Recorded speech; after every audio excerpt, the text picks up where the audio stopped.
Chapter 24. The man raked the coals once again, sending glowing red embers shooting out from the blazing oven. Then he tossed his shovel aside and came lumbering toward us. Beneath the walrus tusks, I saw a hungry grin spread over his pig-like face. The yellow dog creature panted excitedly, running in circles around the men as he approached us. My temples throbbed, my heart thudded painfully in my chest. Desperate thoughts whirred through my mind. "He has to lift the net now," I whispered to Amy. "As soon as he lifts it, run. He can't grab us both." I was wrong. Without removing the net, he shoved us up to the open oven. So close, the heat burned my face, and I had to shut my eyes from the bright glare of the flames. The net slid off, and before Amy and I could move, the grunting man grabbed us by the front of our shirts, one in each hand. He was so small, at least half a foot shorter than me, but his grip was so powerful we could not struggle free. "No, please," I wailed. "No!" He tugged us close to the oven door.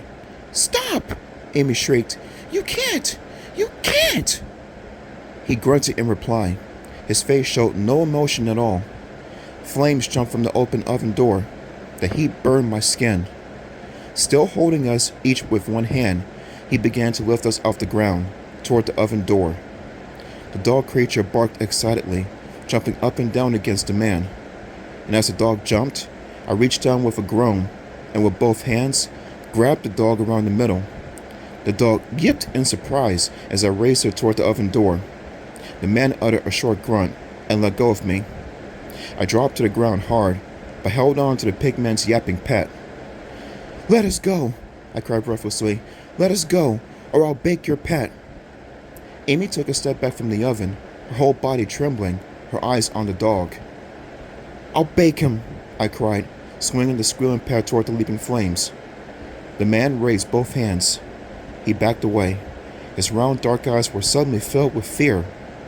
He kept both hands high as if in surrender. Once again, I swung the pet toward the open oven. The man cried out in protest. He backed up a few more steps. "Amy, run!" I ordered. "He's going to let us go, as long as he thinks the dog thing is in danger." Amy hesitated. "Run!" I screamed. She took off, running to the trees. Still gripping the pet tightly to my chest, I stepped away from the oven. "Don't move," I shouted to the pig man. "Don't move. I'll toss him in. I really will." The man sighed. His shoulders slumped in defeat. I backed away another step. Another. Then I dropped the pet to the ground, spun away, and took off after Amy. I didn't glance back. I never ran so fast in my life. I couldn't breathe. I couldn't see. My legs ached with every step. But I ran. I called up to Amy at the edge of a wide field of corn stalks. "Keep going," I choked out breathlessly. "The stalks will hide us." "Is he following us?" Amy asked in a tiny voice. "I don't know," I managed to reply. "I don't think so." We plunged into the tall, dry stalks. They crackled and swayed as we pushed through them. After a few minutes, we stopped and dropped to our knees, struggling to catch our breath. "Now what?" Amy whispered. I opened my mouth to answer, but a crackling sound nearby made me stop. My heart leaped. I heard another loud crack, scraping footsteps.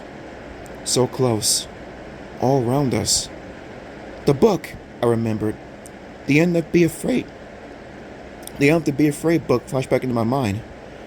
I gazed up at the tall stalks hovering over us. As I stared, they appeared to move, to close in. "Stalks!" I gasped. "The stalks! They're coming out of the corn stalks! To strangle us!"